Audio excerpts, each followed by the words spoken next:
Hi, my name is Gracelyn Brandt, and this is my final case study of happiness and punk rock.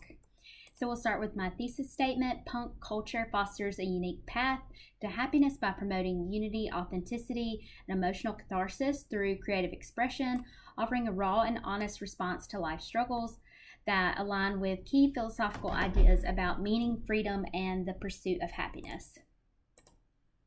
So we're going to look at some notable philosophers, starting with Socrates, who was an ancient Greek philosopher and best known for his method of questioning, which is called the Socratic method, where you question everything.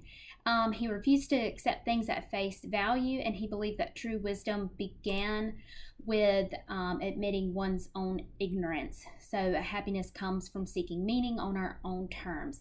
I found the connection between Socrates and a very well-known popular punk band, Operation Ivy, and their song Knowledge.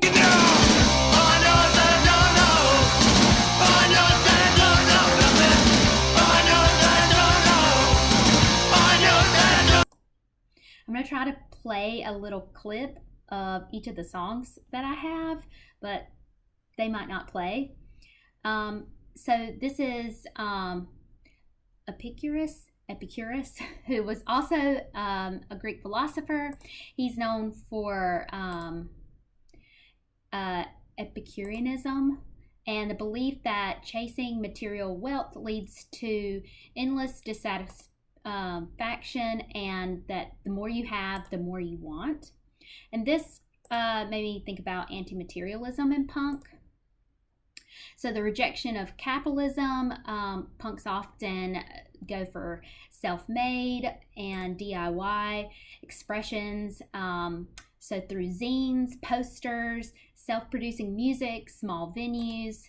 And this comes from this belief in emotional and social impact should be over financial gain. Some of these examples, this is a zine. It's just like a little self-made magazine, but it could be like filled with poetry, filled with little art, filled with things about, different bands and whatnot, and you just can sell them at shows. And then this is just an example of like clothing, like making jackets and vests and patches. And then this is an example of a song that I found. There's many that talk about like being free from materialism and stuff. But this is one, it's called Linoleum by NoFX, and this is a little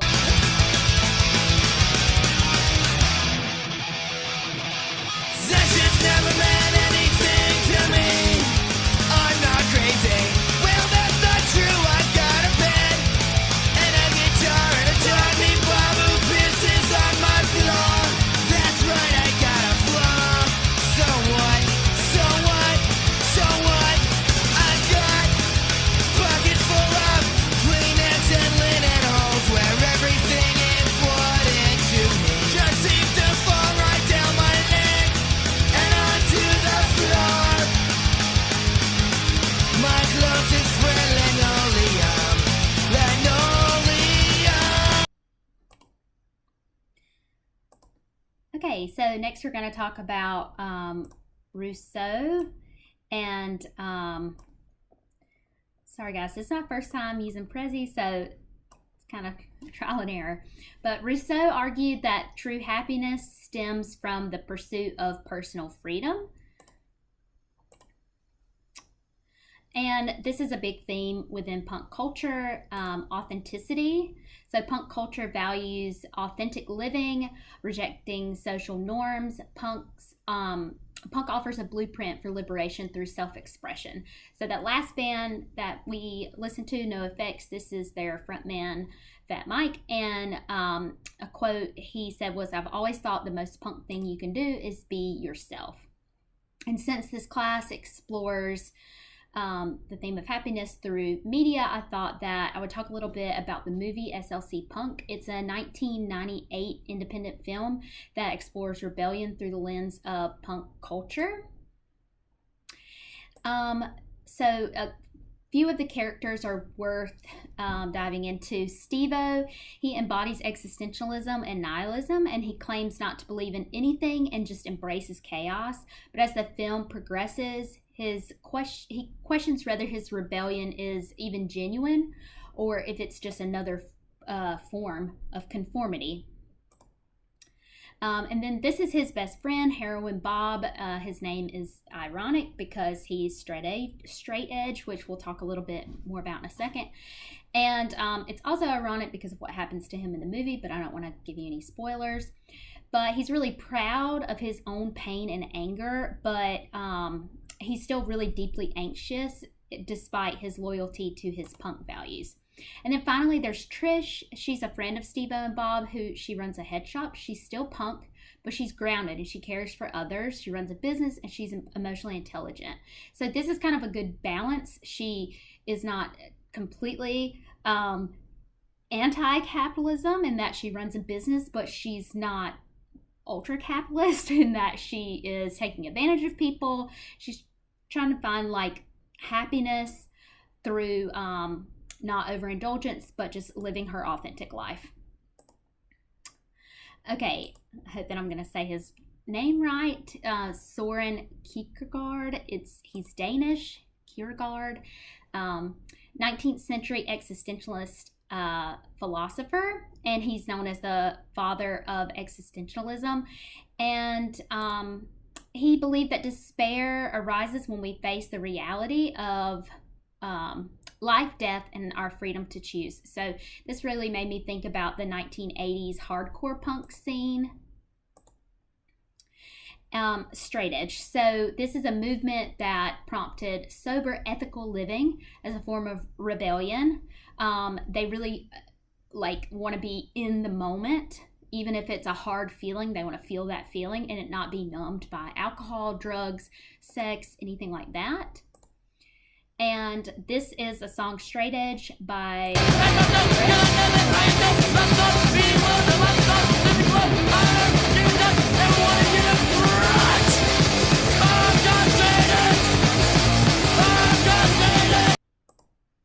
I tried to make sure that I used ones that had captions.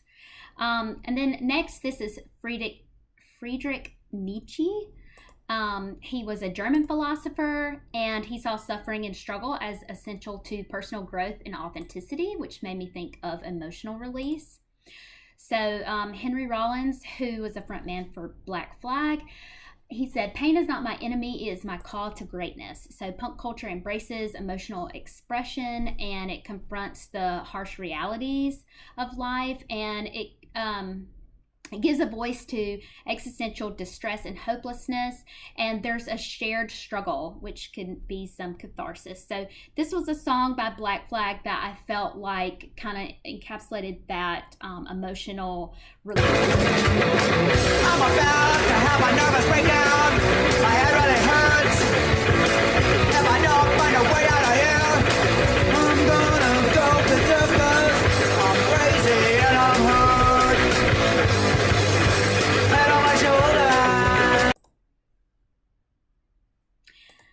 Okay, so we're going to talk a little bit about unity, which I felt like all of these themes really go throughout each of those philosophers. They kind of touched on a little bit, but unity was especially important to this.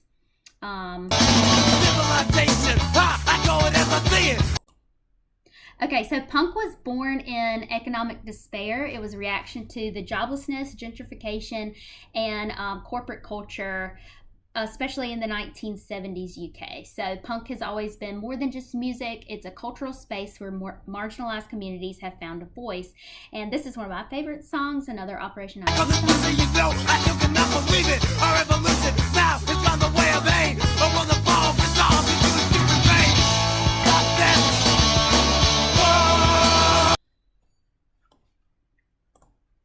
Okay, and I'll try to get through the rest of this really fast. Community spaces, so punk houses, basements, collective venues become safe havens for those rejected by schools, families, and churches. This is one of my favorite graphics. It says that you can't be punk and also be racist, sexist, homophobic, or transphobic. It's impossible. And on that note, my like all-time favorite, Laura Jane Grace. She's the lead vocalist, and guitarist, and songwriter of Against Me, and she came out as trans in 2012. She was formerly known as Tom Gable. Used her platform to speak out about gender dysphoria, trans violence, and resilience. So this is one of her songs, Transgender Dysphoria Blues, and it's kind of like an acoustic set. You can read the lyrics here, just giving a little warning that there are some words that might be offensive to some, but this is like what we were talking about, is an expression of her emotions. You want them to notice the ragged in somehow chest. You want them to see you like they see every other girl. You just see a faggot on the red and they get just sick. You're so far with close to wish you could have seen the whole day alone.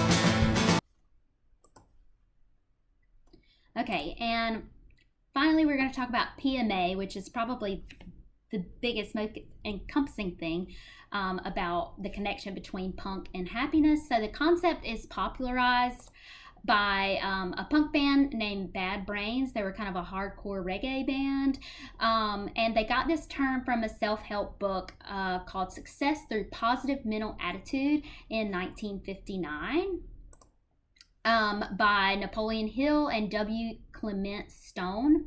So it means, PMA means positive mental attitude, and it really like evolved into a spiritual and mental discipline and a way to endure adversity while maintaining hope, resilience, and purpose.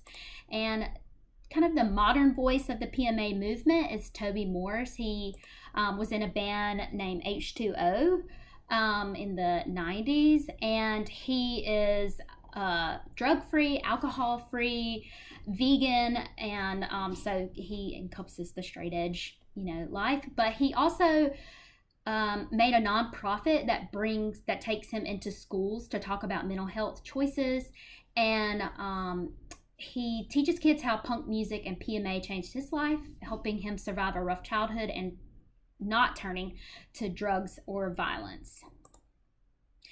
We can't watch this clip, it's a little too long, but it is in there if anyone wants to watch it.